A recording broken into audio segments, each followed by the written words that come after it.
મોહમ્મદ હુસૈન સાહેબને વિનંતી કરું કે આવે ને જોરદાર વક્તવ્ય.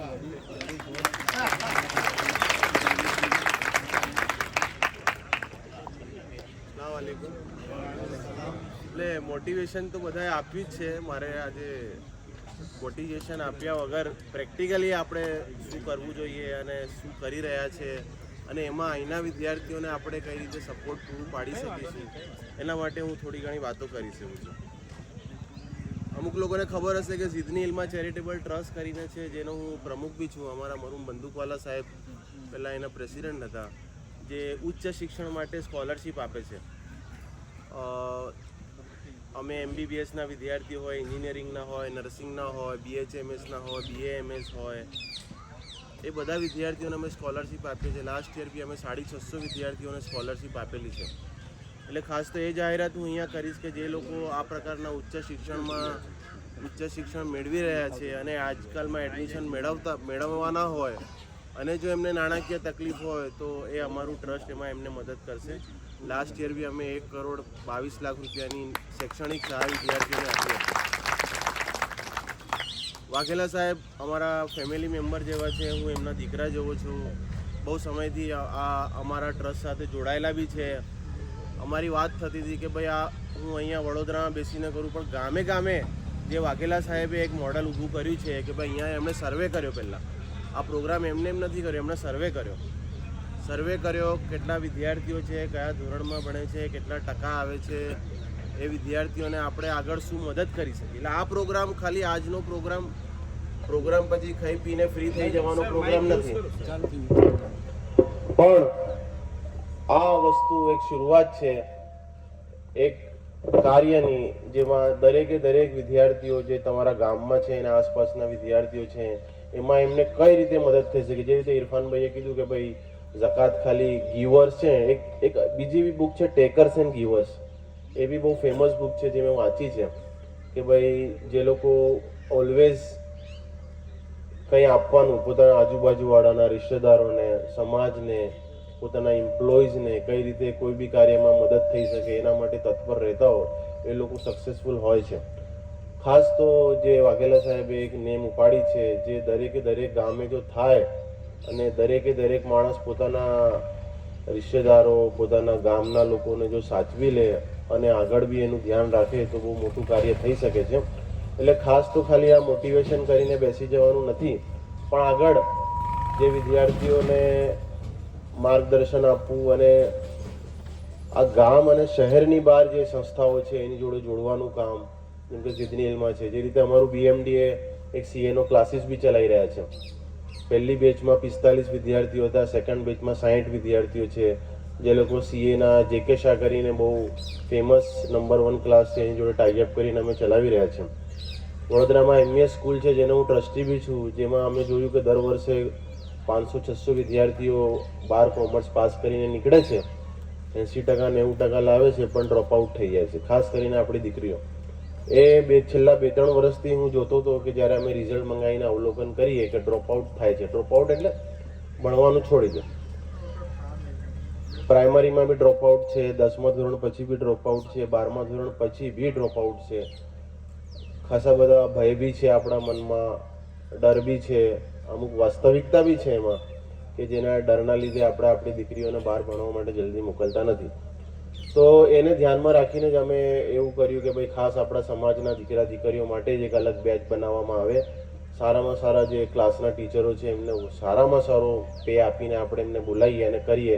તો CAનો બી એક અમે બેચ વડોદરામાં MES સ્કૂલ ખાતે ચલાવી રહ્યા છીએ.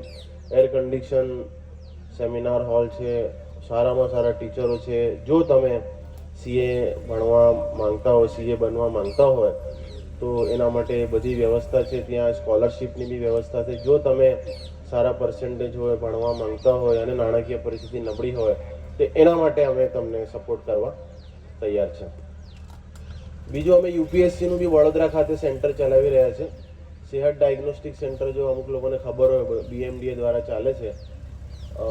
કન્સેશનલ રેટમાં CT MRI અમે કરીએ છીએ. એની ઉપર અમે એક અદ્યતન લાઇબ્રેરી બનાવી છે. સુરતના ફારૂકભાઈ KPના સહયોગથી એમણે 20 લાખ રૂપિયા ખર્ચો કરીને લાઇબ્રેરી અમને બનાવીને આપી છે. એમાં ઓડિયો વિઝ્યુઅલ આખો સ્માર્ટ બોર્ડ છે. દિલ્હી, બોમ્બેથી, અલગ અલગ શહેરોથી એક્સપર્ટ્સ એ લેક્ચરો આપે છે અને વિદ્યાર્થીઓ ત્યાં રહીને ભણે છે. એટલે જો જે વિદ્યાર્થી યુપીએસસી કરવા માંગતા હોય, જે વિદ્યાર્થીઓ સ્ટાફ સિલેક્શનની એક્ઝામ આપવા માંગતા હોય, જે વિદ્યાર્થીઓ જીપીએસસી કરવા માંગતા હોય એ એનો લાભ લઈ શકશે.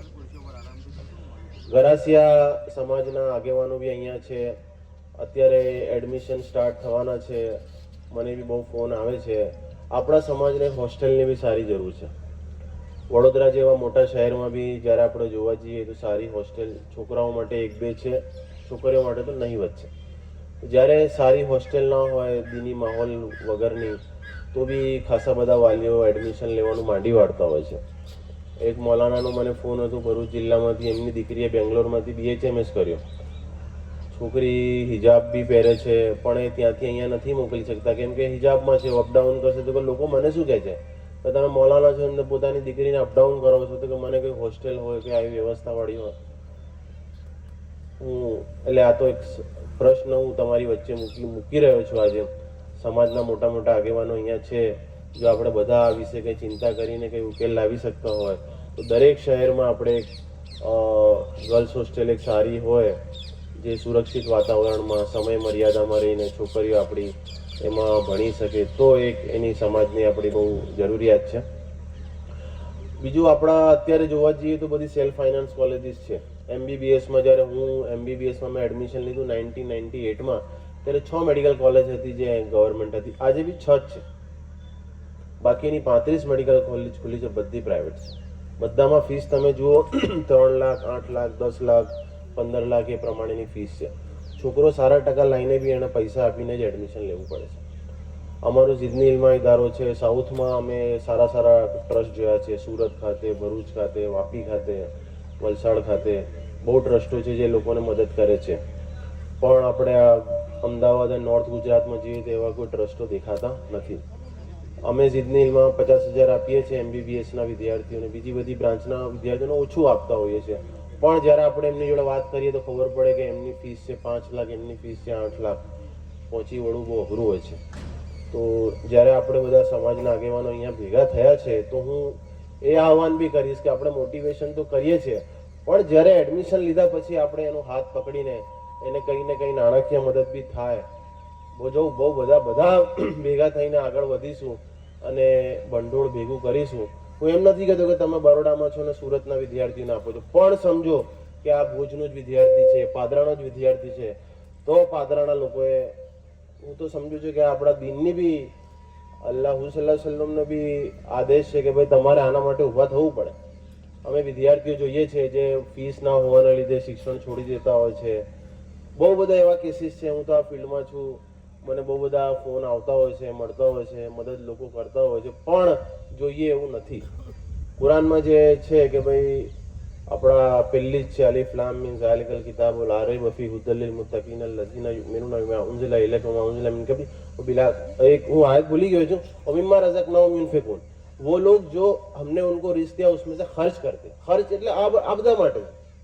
આપણને સમાજમાં સારા ગાયનેકોલોજીસ્ટ નહીં હોય, સમાજમાં જો આપણે ઉચ્ચ શિક્ષણમાં સારા લોકો નહીં હોય, સરકારી નોકરીઓમાં સારા લોકો નહીં હોય તો સમાજ કઈ રીતે આગળ આવશે? તો કહેવાનો મતલબ એ છે કે આપણે એના માટે બી આપણે નાણાકીય સહાય માટે બી ઊભા થવું પડે. સમાજમાં બહુ સારા લોકો છે જે લોકોને અલ્લાહે બહુ નવાજ્યો છે. હું તો બહુ બધા લોકોને ઓળખું છું, પણ જ્યારે આગળ આવવાની વાત આવે છે તો જે કીધું છે ને કે માલ મારી ઉમ્મતનો ફિતનો છે, તમે કીધું તો એ વસ્તુ આગળ આવે છે. પછી લોકોને બહુ કચકાટ આવે છે અને બહુ તકલીફ પડે છે. એટલે આ વસ્તુ એક છે, જ્યારે આપણે બધા ભેગા થયા છે તો આ એક કડવી વાસ્તવિકતા બી છે. આ એક ઇન્જેક્શન એઝ અ ડૉક્ટર તરીકે બી હું બધાને આપવા માંગુ છું કે આ એક વસ્તુ બી આપણા માટે બહુ જરૂરી છે કે લોકોએ, સમાજના બધા સંગઠનોને આ વસ્તુ માટે બી આગળ આવવું પડે.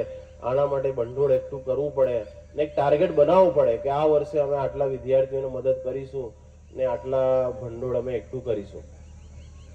બીજી વસ્તુ કે ડ્રોપ આઉટ મેં તમને કીધું કે 12મા ધોરણ પછી બહુ જોવા મળે છે.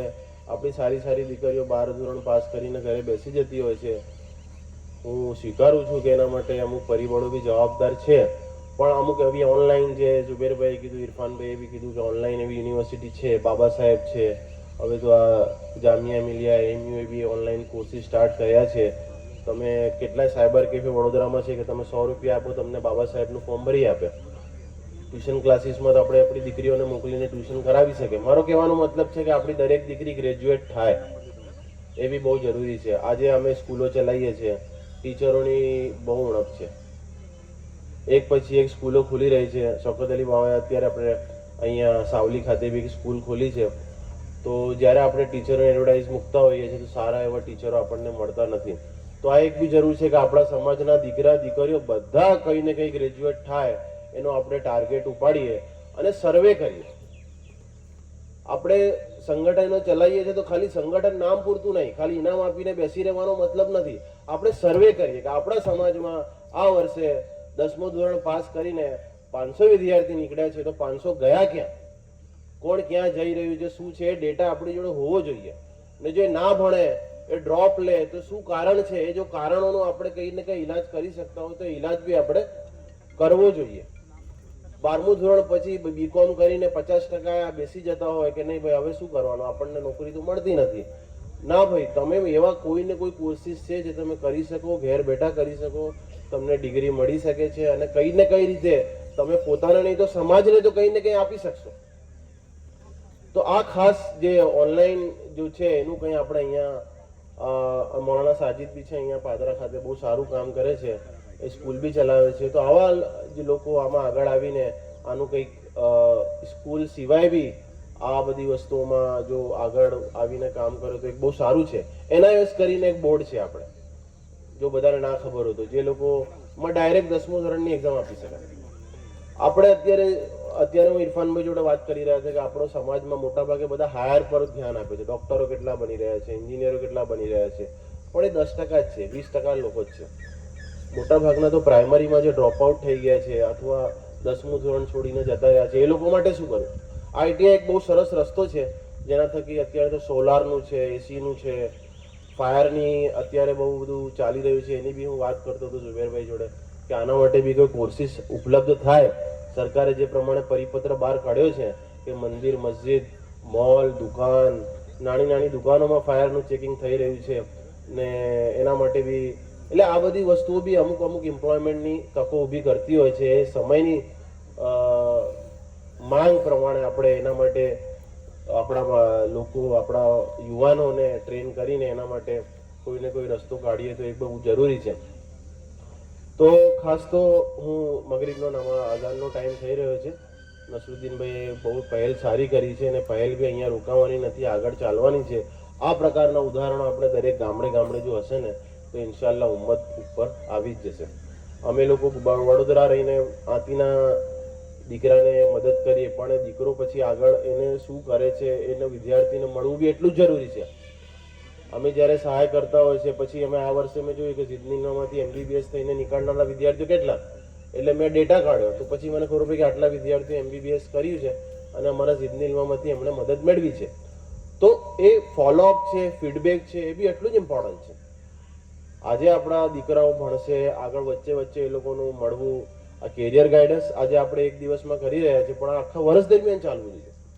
પત્રકાર બનવું બી એટલું ઇમ્પોર્ટન્ટ છે. આપણા સમાજને સારા પત્રકારોની બહુ જરૂર છે, આપણા સમાજને વકીલોની બહુ જરૂર છે, આપણા સમાજને એ જ પ્રમાણે બીજા બધા વ્યવસાયોમાં બી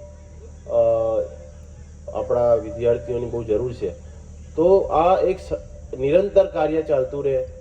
હેન્ડ હોલ્ડિંગ ઇંગ્લિશમાં કહેવાય કે ભાઈ તમે ખાલી એને રસ્તો ના બતાવો, એનો હાથ પકડીને ત્યાં સુધી લઈ જાઓ, એ બી એટલું જ જરૂરી છે. આજે આપણે કહીશું કે ભાઈ તું આ કોર્સ કરી લે, પણ વચ્ચે બી આપણે એમની ખબર અંતર પૂછતા રહીએ અને શું છે શું નથી ભણતો. ને એ માણસ જે રીતે ઝુબેરભાઈ કીધું કે એમનો એક વિદ્યાર્થી આગળ આવ્યો છે અને એણે કેટલા વિદ્યાર્થીઓને સપોર્ટ કર્યો છે, તો એ બી એટલું એક જરૂરી છે. જીતનીમાં અમે ફોર્મ ભરાઈને તે પ્લેજ લખાઈએ, કસમ કે ભાઈ હું જ્યારે ભણી લઈશ ને કમાતો થઈ જઈશ તો આ ટ્રસ્ટને મદદ કરીશ ને બીજા વિદ્યાર્થીઓને મદદ કરીશ. તો એ વસ્તુ બી છે કે ભાઈ તમે તમારા જો આ તમે તમારી જોડે જો કનેક્શન રહેશે ને ઓટોમેટિક એ કરશે. એ જોશે કે આ મુશ્કેલ સમયમાં આ લોકોએ મને સાથ આપ્યો છે, વાઘેલા સાહેબ છે કે XYZ છે, તો એ ભવિષ્યમાં પોતે બી એ બનશે. એ અમે જોયું છે. એટલે ખાસ તો આપણે આપણા વિદ્યાર્થીઓ, નર્સિંગનો એક સારું સ્કોપ છે જો કેરિયર ગાઈડન્સની દ્રષ્ટિએ જોવા જઈએ. 12 કોમર્સ પાસ થયેલા, 12 સાયન્સ પાસ થયેલા વિદ્યાર્થીઓ BSc નર્સિંગ અથવા GNM કરે 3 થી 4 વર્ષનો કોર્સ હોય છે, વર્ષે 80 થી 90 હજારની ફીસ હોય છે. અને 3 વર્ષ પછી જો તમે OAT કરીને એક્ઝામ હોય છે, જો એ એક્ઝામ આપી દો તો તમને કેનેડા છે, US છે, જર્મની છે, ઓસ્ટ્રેલિયા છે, ન્યુઝીલેન્ડ છે, બહુ બધી કન્ટ્રીઝમાં બહુ બધી ઓપોર્ચ્યુનિટીઝ છે. ઓપનિંગ તમારી સેલરી 2-2.5 લાખ રૂપિયા થતી હોય છે. બીજો એક મહત્વનો મુદ્દો ઇંગ્લિશ પર છે. ઇંગ્લિશ બહુ ઇમ્પોર્ટન્ટ લેંગ્વેજ છે આજના જમાનામાં. મોબાઈલ વાપરનારાને તો ખબર હશે, પણ 12મું ધોરણ પાસ કરીને જે આપણો ગુજરાતી મીડિયમનો ટોચનો વિદ્યાર્થી હોય છે ને એનું બી કોન્ફિડન્સ ભાંગી પડે છે. એટલે કહેવાનો મતલબ એ છે કે આપણે ઇંગ્લિશ સ્પીકિંગનો અથવા ઇંગ્લિશ લેંગ્વેજનો સાઈડ બાય સાઈડ જે બી આપણી શાળાઓ ચાલતી હોય, અમે MESમાં તો કરી રહ્યા છે, કરવાના છે, પણ એ જો સાથે સાથે 11-12મા ધોરણના વિદ્યાર્થીઓને જો આપણે ઇંગ્લિશનું નોલેજ આપીએ, ઇંગ્લિશ જો એ બોલી શકે, ઇંગ્લિશ થોડું સમજી શકે, બહુ ઇમ્પોર્ટન્ટ છે. હોટલ મેનેજમેન્ટની વાત કરીએ તો ઇંગ્લિશ પર જ છે, તમારી સોફ્ટ સ્કિલ પર છે, કોમ્યુનિકેશન સ્કિલ પર જ છે. સામેવાળો આવીને તમને 2 સવાલ પૂછે, તમે 2 જવાબ ઇંગ્લિશમાં આપ્યા અને તમે 2 જવાબ ગુજરાતીમાં આપ્યા, એની ઇમ્પ્રેશન જ આખી અલગ છે. તમને બધાને ખબર છે, કોઈ માણસ તમારી જોડે વાત કરે, ઇંગ્લિશમાં વાત કરશે, તમે એની અલગ વેલ્યુ રાખશો, ગુજરાતીમાં વાત કરશે એની અલગ વેલ્યુ રાખશો. તો જમાનાની માંગ છે. હું એમ નથી કહેતો કે ઇંગ્લિશ ઇઝ સારું ને ગુજરાતી બેડ, પણ સમયની માંગ છે. ઇંગ્લિશમાં આખું દુનિયા ઓપન છે આપણા માટે. એટલે એના માટે બી આપણે આપણા બાળકો જે સ્કૂલમાં ભણી રહ્યા છે એ લોકોને કંઈક ને કંઈક રીતે ઇંગ્લિશ સારું આવડે, ઇંગ્લિશ માટે મહેનત કરે, બહુ જરૂરી છે. તો અઝાનનો ટાઈમ થઈ રહ્યો છે. હું મારું વક્તવ્ય અહીંયા પૂરું કરું છું. બહુ સારી શરૂઆત છે. અલ્લાહ તાલા અમને હિંમત આપે, ઇખલાસ આપે. અમે બધા જોડે જ છે. इंशाल्लाह मैं अकेला ही चला था जानिबे मंजिल में, अगर लोग साथ आते गए, કારવા બનતા ગયા, તો ઇન્શાલ્લાહ આપણે કારવા બનાવવાનો છે અને આપણા સમાજને ઉપર લાવવાનો છે. અને આમાં જ્યાં જ્યાં તમને મારી જરૂર લાગે ઇન્શાલ્લાહ હું તમારા માટે હાજર છું અને ભેગા મળીને આપણે ઇન્શાલ્લાહ કંઈ સારું કરીશું. અલ્લાહથી દુઆ માંગીએ છીએ, અમને બધા આપણે બધાને તૌફીક આપે, હિદાયત આપે. અસ્સલામુ અલૈકુમ.